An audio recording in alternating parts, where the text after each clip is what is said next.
Welcome back, all my 40K fanatics out there. I'm DJ here with Tim's Nation to bring you a list preview, army discussion, dip into the creative mind of a 40K army. In this video, we are going to talk about the Hypercrypt Legion again. This has been requested by many people to see on the channel and will be the next list that I'm going to be bringing against Lane. Now, Lane requested that I bring something good, bring something chunky, because he's got a list that he really wants to test out that does an insane amount of devastating wounds. So I've been working on this, getting some models built, getting some stuff just table ready, etc., and just, getting the whole concept of the Hypercrypt Legion together. Being a Grey Knight player myself, this is definitely an army that appealed to me right out the gate. And through this process, I was trying to figure out, okay, what should I record? Should I record talking about this, that, the other? And then it hit me. I'm just going to talk about what is going through my mind building the army. I'm going to put this list out earlier than my normal videos where I put the list out right before, so that in one hand, players who are new to 40K and are trying to kind of see what goes into the creative concept of an army and why certain units we look at and don't look at. This is something that can kind of show what we're building into, why competitive gamers and that stuff pick unit A over unit B, what their role is, why we're taking these units, and what we're trying to have them fulfill. On top of that, this is also for the other competitive gamers who are looking at the Hypercrypt Legion, have different ideas and concepts, and can see some of the stuff that I'm trying to do, put their comments below and see, because like I said before, I love this community, and we're all working together towards the same goal, to make Necrons a vicious, strong dynasty no matter what detachment you take. So some of that is maybe there's some stuff that I wasn't thinking about or looking at with the army I'm building, and I'd love those opinions and see that all around. So, with that being said, as always, guys, please subscribe to the channel, turn on the bell for notifications, get notified on all the content that we bring you here on the channel, and let's jump into the Hypercrypt Legion. So I do have my book here, so I can actually talk about specific strats, rules, and everything else. And in one of my previous videos, I already went over the Hypercrypt Legion, where I sat there, cracked it open, and talked about it for the first time. So I'm not going to go into too much detail about the Hypercrypt Legion. We're just going to talk about the basics. So I will be playing a 2,000 point game. So everything that I say with this is going to have that strike force mentality with the army construction. The reason for that is because a strike force, you are allowed to pick up 3 units. This is our detachment rule. The detachment rule for the Hypercrypt Dynasty is to be able to select 3 units, 3 Necron units, and remove them from the table and put them in strategic reserve. Now, this is very important here because this is a big difference between some other units' abilities, such as the aforementioned Grey Knights and the Necrons one. So the Necrons, if your opponent goes first and you select a unit and pull it off of the field, it is not allowed to come right back. The Grey Knights specifically state you remove the unit from the field, and during the reinforcement step of the next movement phase, they return to the field. This overrides the no deep strike on turn 1 effect because of how it's not a may, it's a must effect. You have to put them back out there. With this, you're actually taking them off and placing them into strategic reserve, which strategic reserve specifically does state that regardless of how the unit gets there, unless there is a special rule that signifies otherwise, units are not allowed to be placed during the first battle round. So you could still pull units off the table to protect them. And that is definitely something that I've considered with this list and with the army, is the fact of just being able to pull units off and put them in strategic to protect them while still making sure I keep X, Y, and Z amount of units on the table. But they would not be able to come back. So this is an army that going second is not necessarily the best case scenario for this list. This is an army that would still kind of, if you go first, then at the end of your opponent's turn, where they would finish off, you could pick up, because then in turn 2, you'd be legally able to place those units. So going first with this army is not as bad. And I know there's a lot of armies out there that actually do want to go second. So this is a detachment that, in my mindset, does actually want to go first, right up there with things like World Eaters. Now, with that being said, we have 3 units that we're able to put into strategic reserve from this army that I put on the table. For me, I will be taking the enhancement, so I will be able to get a 4th unit, and I got some other cool shenanigans with the Locust Destroyer, so theoretically, with this army, I could pick up this list that I'm bringing. I could pick up 6 units. It's quite a bit. Quite a bit of units to be able to reposition, redeploy based on secondaries and stuff like that. Also, with this detachment, now I'm going to address the elephant that's not in the room in this 6. This list does not bring a monolith. Now, the Hypercrypt Legion has 3 stratagems that really deal with a monolith. One for bringing units out of the Eternity Gate after they've been hit. One for bringing units out of the Eternity Gate and still charge. One for charging with units brought out of the Monolith's Eternity Gate ability. And one for giving Titanic units the ability to make another unit that's shooting at them's weapons all hazardous. Very good, very strong. The issue I have is with the high volume of lethal hits, devastating wounds, and stuff like that, I feel like the points sunk into a monolith is just too much of a risk with this style of list. Now, you could go multiple monolith. You can go Tesseract Vault. You could bring Catans. You could bring other big threats to block that off and wall that off. Or you could just not take them. And in this list, I won't be taking them. I won't be taking the Catans. I won't be taking any huge point sinks. And there is a reason why. So the first thing, when I started looking at this army and started deciding how I wanted to build it, the first thing I did was go, okay, let's separate the stratagems. So we have 3 stratagems that are specifically with the monolith, and we have 3 that are not. So with those 3 that are not, what can we do with those stratagems?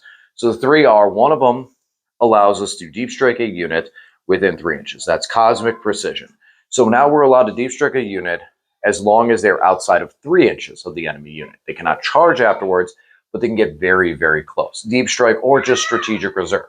Because still when you place units out of strategic reserve, they have to be 9 inches away. So this allows us to get around that.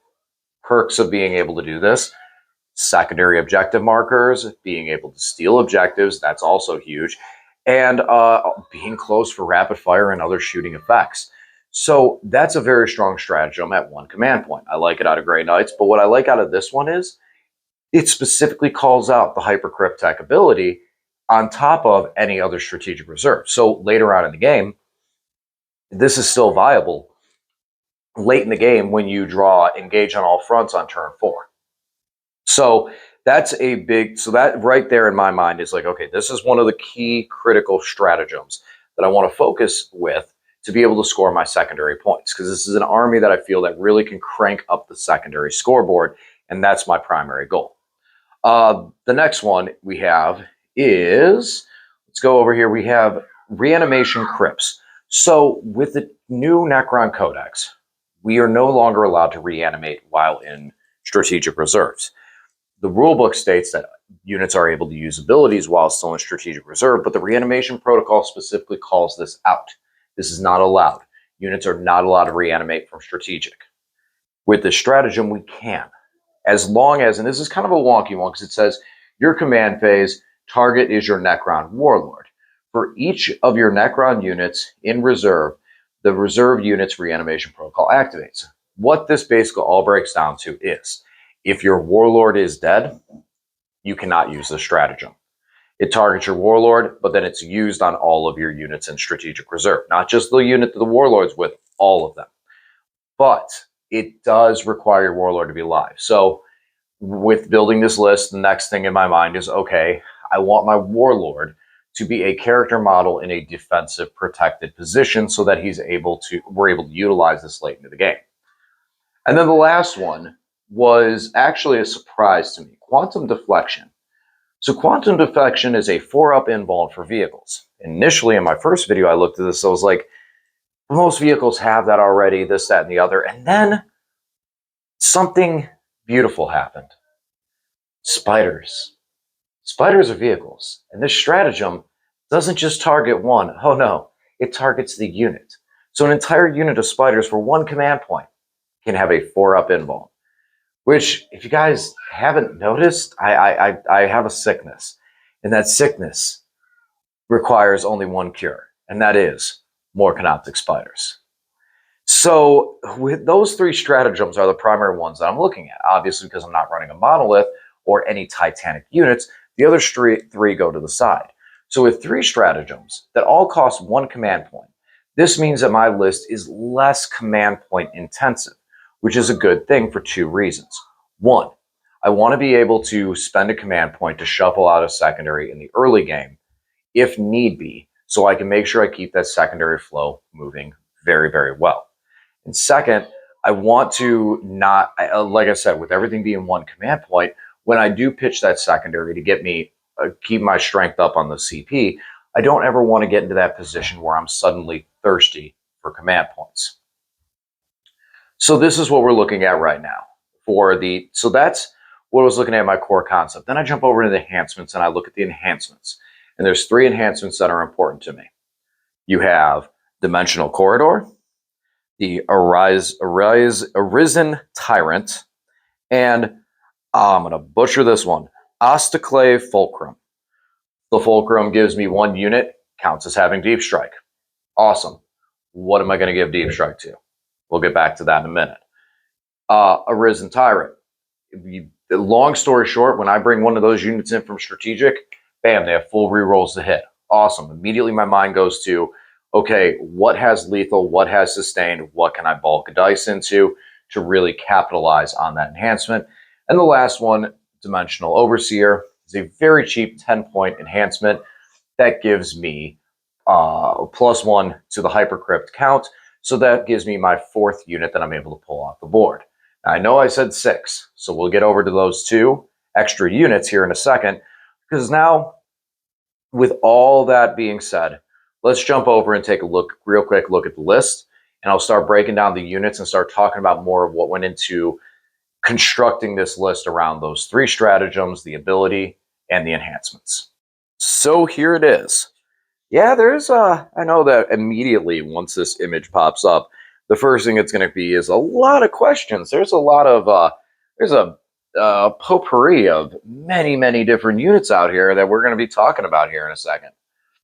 So, this is what I'm looking at 2,000 points.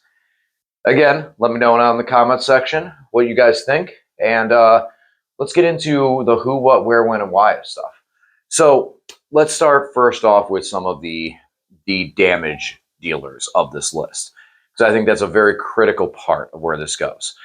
Number 1, my Canoptic Spiders.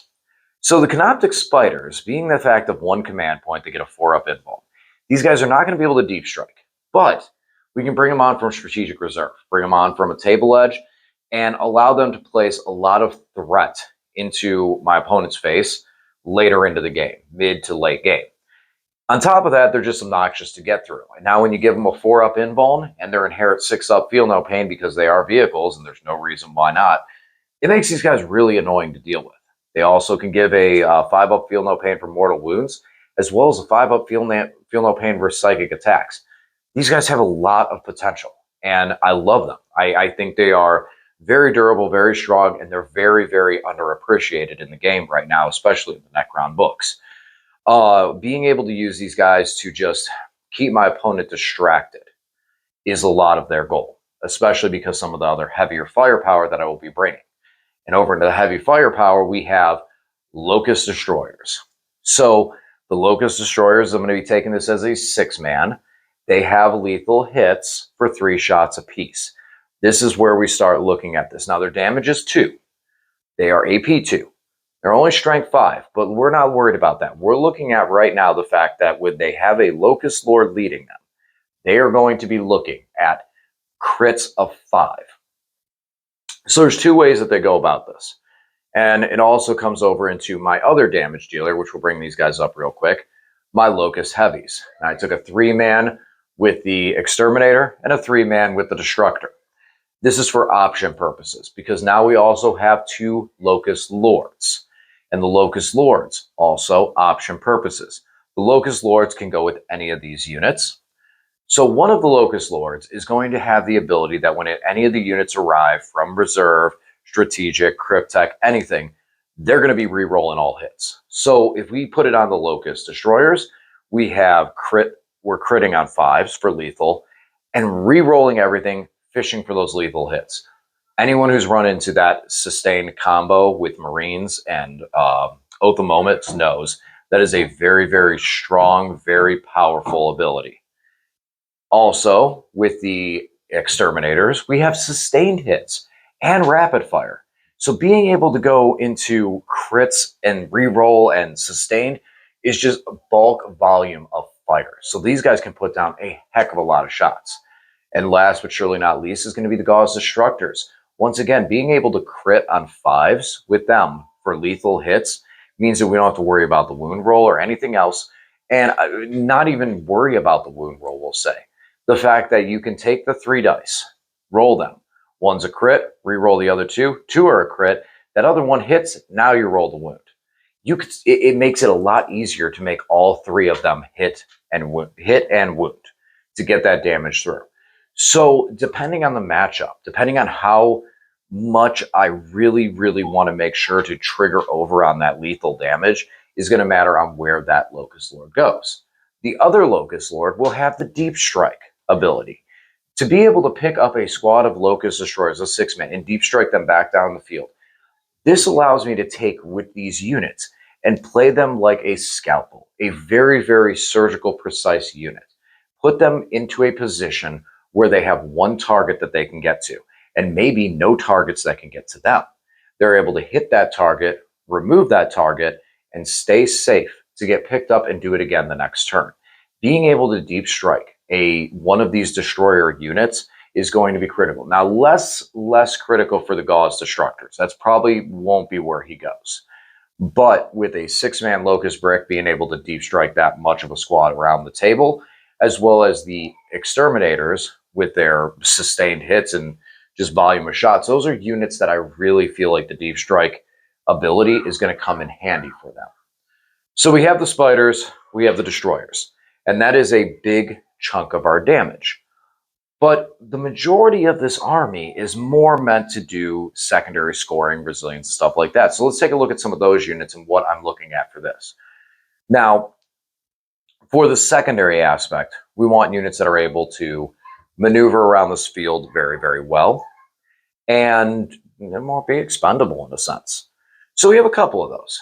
So first we have the Death Marks. Got 2 5-mans. Death Marks are basically immortals with sniper rifles. They have precision. They are damage too, which is nice. And they have deep strike, most importantly. So when they come off the field, they're able to deep strike back down, which is great. Now, not a lot of the other units in my army have deep strike per se as well, but there are some other units that have other inherent abilities to not even need some of the Hypercrypt thing, and that is the Aidian Destroyers. I will still be taking 2 units of them. Reason being is they inherently can pick up off the table. They actually can return on the field turn 1 because their ability is separate and different. So the Aidians I could pick, if my opponent goes first, I can pick the Aidians up and still bring them back down. This on top of it, because their ability is separate, this is my 2 extra units that allow me to pick 6 units up in theory and move around the field.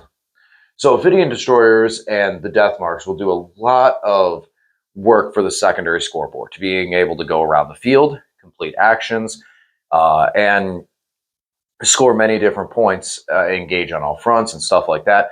And as well with that 1 CP, to be able to bring these guys within 3 inches means that it's really going to be hard to stop me from scoring secondaries like behind enemy lines, engage on all fronts, or even sneak in for overwhelming capture enemy outposts.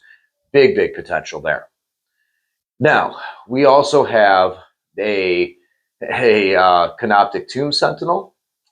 So the Canopic Tomb Sentinel has deep strike inherently. He's a big, bulky body.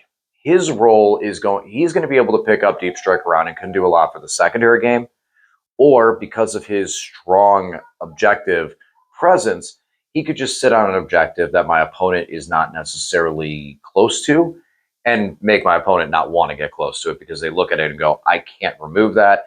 I can't beat the objective control value. There's no point. That's yours. So that's kind of where his role comes into it. He's another deep striking unit, so he can pick up. I can play secondary games with him, but in a lot of ways, he's just going to take a primary objective and hold it late into the game. Now, I know this is going to be the one that people are like, why are those there? And it's the Convergence of Dominion. So the Convergence of Dominion got changed up in this detachment. The Convergence now can be taken as single models. So we could take one of them, we could take 3 of them, you could take 9 of them if you wish. But you have to take them, but because they're being able to be taken as single units, and they're cheaper too, 60 points a piece, not bad. You can use these to burn out your opponent's deployments. 2 of those go down, your opponent's got to drop 2. And now they can move. You can pick them up, you can redeploy them down on the field, they can go other places on the map. And instead of them doing the reroll to the reanimation protocols, what they're doing is giving a feel no pain to all of the units that are within range of them. Now, I believe it's a 6-inch aura.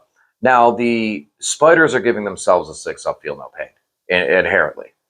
But things like the locusts are not getting that.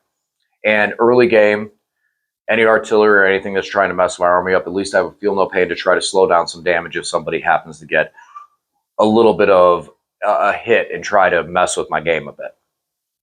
The nice thing is though, with a lot of these units, if my opponent removes 1 or 2 of them, first of all, we're Necrons, so we can bring them back.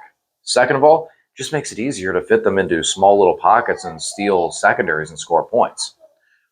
So the Convergence of Dominion is not going to be locked on the table, which means that I can pick these guys up and bring them back on through strategic reserves, through table edge. They're set up 6 inches from a table edge, but this means that these guys could do things like engage on all fronts, complete actions in corners, maybe even behind enemy lines. And once again, for 1 command point, we can bring them in within 3 inches so they can get really close and just be obnoxious vehicles, scoring secondary points and giving my forward units a 6-up feel no pain.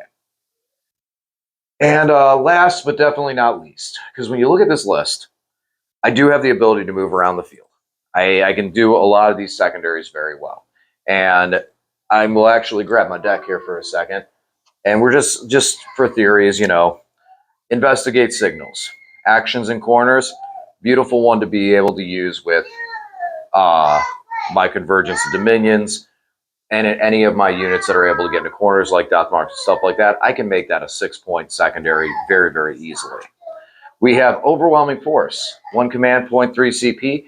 I'm able to drop a unit in there and steal a home objective. I may lose that unit in the process, but that's, oh no, that's not Overwhelming Force. That is removing a unit, destroy each time and one of my enemies started within range of objective markers destroyed. That's going to come down to my spiders being able to come on from an edge, and my destroyers being able to just hit an objective and just remove a unit. Even just 1 scores me a couple points right there. Extend battle lines. I don't need to talk about that one. That one's like a give me 5 points. That's easy. That's an easy one. Defend stronghold. That one will come down to my last unit, which we'll talk about in a second here. No prisoners, slaying units, destroyers and spiders. Tempting targets. You pick it, I'll stick it. 3 CP, drop in, take the objective marker. Really hard to not pick a target that I can get. Bring it down. Vehicles. That one is probably one that would get shuffled out. Just because depends on the scenario. Depends on where we're at with the game. Because if I've already eliminated a lot of vehicles, or it's early in the game, might not be able to score it. So that might be one that gets shuffled back out, but not too worried about that. Deploy, teleport homers. Again, 1 command point, I'm back in your deployment zone with the Convergence of Dominion and scoring this for the 5 points because I'm in your deployment zone. Secure no man's land. Again, teleport around, find 2, spend a command point, drop in within 3, take 2, call it a day. Area denial. This is center field. So that one I probably have to use a little more, be a little tougher with and push into there. My army does well to the outsides. This is one that could end up becoming a command point or get shuffled away for a new secondary asset if I haven't done it with Bring Down already, just because I don't play as much in the middle. But at the same time, this is also a timing one. Early game, turn 1, I could put one model in there and take it and do that real easily. Storm hostile objectives, flipping objective markers. That's what we're going to be trying to do most of the game. And again, one command point, we're right in there. You see how valuable this cosmic precision is with this list in the overall scheme of things. Assassinate, all depends on timing, depends on where we are with the game and if I can do it. But at the same time, too, I do have 10 shots with precision guns that could end up taking out a very lightweight, easy character right there. Engage on all fronts. We've talked about this 100 times. This one can sometimes be rough. With my army, this is very, very easy. I can pick up and place those units wherever I may need to. Capture enemy outpost. That one command point, never spent better. 1 CP, land onto an objective objective marker, be within 3, and just have just enough OC to take it, and then maybe shoot and clear off some of the units. Usually it's not a difficult time to remove your opponent or hit your opponent or hurt your opponent on the home field objective marker. It turns into an issue of being able to actually have something on it to then take the objective marker. Cleanse. Cleanse is doing secondaries on objective markers, and this is where some things like the Aidians, the Death Marks, even the Canopic Tomb Sentinel, having the bulk bodies, it comes in handy. And on top of it, the Convergence of Dominion.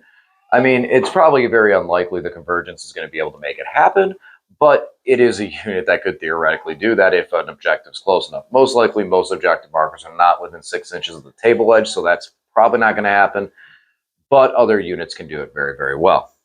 And last, we got behind enemy lines. Once again, we say one command point, boom, we're in there. And even for the low grade of scoring it for just the 2 points, which would be +1 for 3, that's still an easy way to score it. So right there, going through the secondary deck, there's only 2 secondaries that really come into the time point of the game with Bring It Down and Assassinate. Everything else, it's very, very, very well built into for what I'm trying to do and what we're trying to have happen here. But we still have one unit we haven't covered with this army. One unit I haven't covered with this list. And that unit is my Canopic Race. Now, Canopic Race and the Canopic Court are insane. They are absolutely crazy. There's 2 people running 2 squads of them. People run 16 of them. I mean, they're all over the place. They're great. They're great in the detachment. But what am I doing with them here? So first of all, they will be led by a Technomancer to get the Feel No Pain, because why not? And he will also be my Warlord. So this will protect me from being able to, so I have that reanimation capability late into the game. On top of it, this is my unit that will be playing my primary objective with my backfield, as well as being able to potentially float to other objectives and secure them later in the game.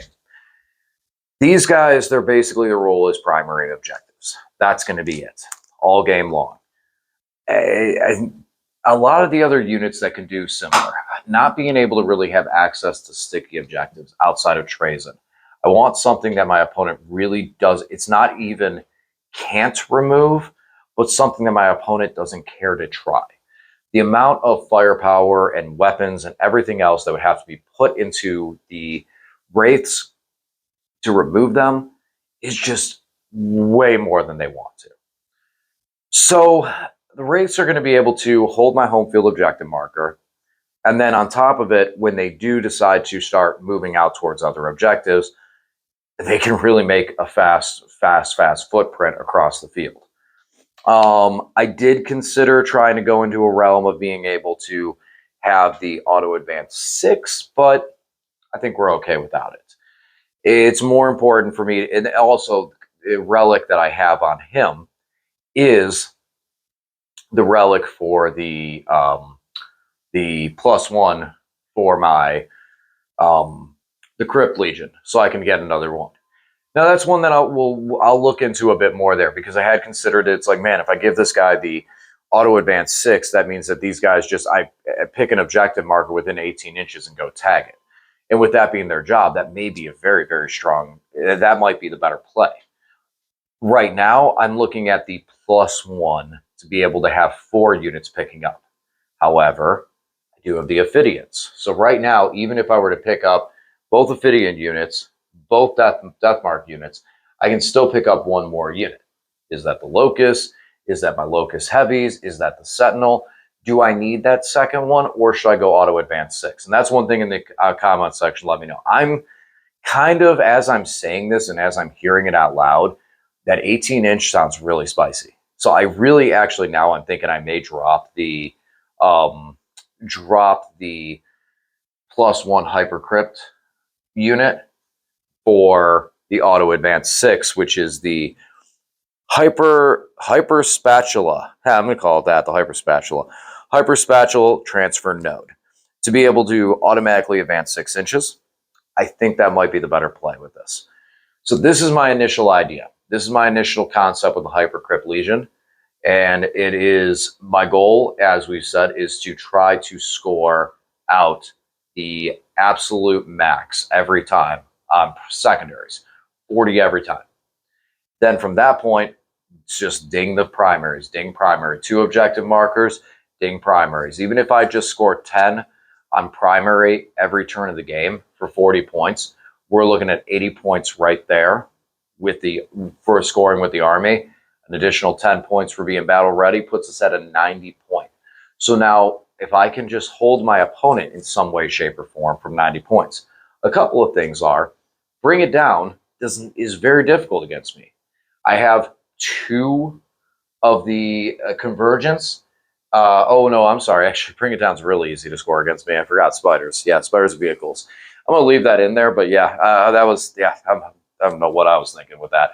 Yeah, bring it down easy. Assassinate, kind of tough. I mean, you could really, depends on the turn. You know, depends on the turn because you can really dedicate a lot into a Locust or a heavy unit and rip the character out of there. So that is capable. Bring, like, a lot of the other secondaries, like bring it down, or I'm sorry, behind enemy lines, engage in all fronts. I'm going to have a lot of board coverage, so that might make it difficult on some other armies to do so. Also, at the same time, too, much like how I play my Grey Knights, my primary target really isn't vehicles. My primary target is infantry and fast units. My list is, if you beat me up and I lose all my resources, I want it to be at a point that you're standing there like, okay, cool. I cleared all this stuff out of my face. I have all this room to go. And now what am I doing? All right, I'm moving 5 inches. Moving 5 inches. I'll advance. Oh, I roll a 2. Okay, I move 7 inches. I want to handicap the army's movement so that they're not able to score the secondaries at all. And it's like, okay, cool. You may still have half your army alive and just beat me into the ground, but you're not scoring anything. And that's the idea and the concept with our vehicle units, that it's like, okay, haha, I can get to the objective marker, I can get to your unit, but now you have to go around a room. And then when you start to look like you're going to go around that room, I pick up the unit and run away. You know, even things like the raids. Raids are going to be tough. Like late game, when resources start getting removed, raids are going to be almost impossible to remove. It's just not having the volume to take them out. So there it is. There is the Hypercrypt Legion, Draft 1. The final draft we will catch next Tuesday. I will post it up, which is the list that will actually be facing off against Lane. Lane is going to be bringing some Death Watch. He's got a list that he's putting. I'm not, you guys, I've listened to the combinations of what this list can do as far as devastating wounds, and I'm terrified. I felt really good after my Castle and Robots ran the table on Lane's Death Watch, and when I heard this thing, I just said, you know what? You win, sir. You win. My robots could not stand up to this. The amount of devastating wound, reroll damage effects is just, it is scary. It is very scary. So guys, please, again, subscribe, get notified on when that video goes live. We'll see that up next Tuesday. And as always, I'll talk to you again soon. Thanks for watching.